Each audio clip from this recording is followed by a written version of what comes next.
Dan juga minal kabair, dosa-dosa yang termasuk dosa-dosa besar adalah apa ya? Melawan kepada orang tua. Itu termasuk adalah dosa-dosa yang besar. Nah ya, semoga kita dijauhkan oleh Allah dari melawan kepada orang tua. Apakah Mas Akam pernah melawan sama orang tua? Pernah. Karena sebagai manusia, teman-teman, tidak luput dari salah. Kadang karena beda pendapat atau karena emosi, akhirnya ya sedikit naik gitu nadanya, sedikit mental terhadap orang tua, akhirnya membuat orang tua menangis. Dan saya sadari itu adalah perilaku yang sangat tidak terpuji, yang dosanya ya dosa-dosa besar. Walaupun yang orang tua ketika kita minta maaf, mohon maaf ya Umi, mohon maaf Abi, saya banyak salah, orang tua tuh pasti bilang kalau orang tua sama anak sebelum anak minta maaf orang tua sudah memaafkan, orang tua pasti gitu.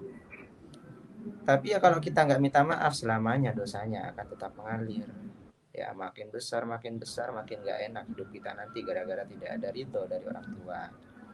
Begitu teman-teman. Dan juga cara menghapus dosa-dosa besar kata Rasulullah Shallallahu Alaihi Wasallam. Dosa apapun itu, ya makanya Allah ini maha pengampun teman-teman. Maufiratuhu awsa'u min dunubina. Pengampunan Allah itu lebih luas daripada dosa-dosa kita. Apa kata Rasulullah Shallallahu Alaihi Wasallam? Beliau bersabda, birrul walidaini kafaratun lil kabair. Berbakti kepada kedua orang tua membuat bangga dan membuat bahagia hati kedua orang tua, kafaratun lil kabair, menghapus dosa-dosa besar yang telah kita lakukan. Itu salah satu cara untuk menghapus dosa-dosa kita kepada Allah Subhanahu wa taala, ialah dengan cara berkhidmah kepada orang tua. Jangan tinggalkan orang tua. Ya, salah satu cara, gampangnya ya sebenarnya nggak gampang, tapi kalau kita punya keinginan, insya Allah Allah akan buka hati kita, Allah akan kasih kita hidayah sehingga kita bisa menjadi anak yang berbakti kepada kedua hanya yuk move on, sudah move on dari dosa sudah.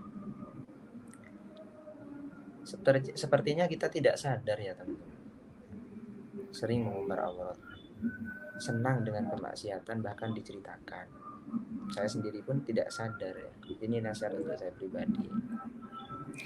Itu yang menyebabkan wabah, itu yang menyebabkan musibah ya. Itu teman-teman semuanya.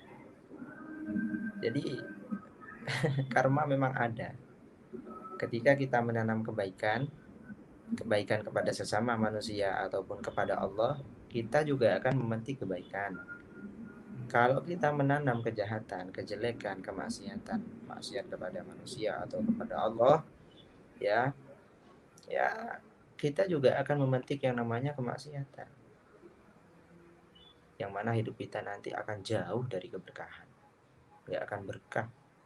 Bahkan saya rasa di seluruh dunia sekarang lagi mengalami krisis ini, krisis itu, krisis ekonomi, wabah, corona, apalagi saat ini ya, COVID-19 gak selesai-selesai, hampir 2 tahun. Gitu. Ini gara-gara apa? Perilaku manusia. Perilaku manusia sendiri. Ya, ketika punya hal-hal apa dipamerkan, sombong sudah. Ketika punya apa dipamerkan di TikTok, orang kaya mah bebas gitu kan. Sultan. Akhirnya membuat hati orang-orang yang tidak punya menjadi apa ya, gengsinya naik gitu. Akhirnya orang yang tidak punya pun seakan-akan punya gitu dan mengorbankan segalanya.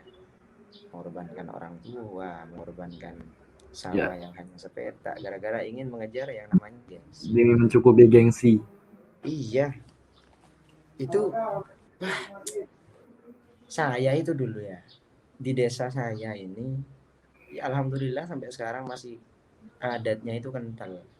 Masalah akhlak. Kalau ada orang baru gak pamit, dirasani sudah. Diomongin, itu siapa itu anak gak sopan, gak pamitan, ada orang di pinggir jalan, ini bukan patung gitu kan. Tapi sekarang ini di desa sudah banyak orang yang sudah gampang untuk membuka aurat gitu, sudah masuk teman-teman, sudah masuk ya, pakai rok mini gitu kan, pakai you can see gitu. ya bisa dilihat dah semuanya lekuk tubuhnya gitu. Makanya hati-hati, move on dari dosa. Ayo sama-sama teman-teman semuanya. Dan jangan pernah putus asa. Walaupun kita itu dosanya sebesar apapun, pengampunan Allah lebih luas dan lebih besar daripada dosa-dosa kita.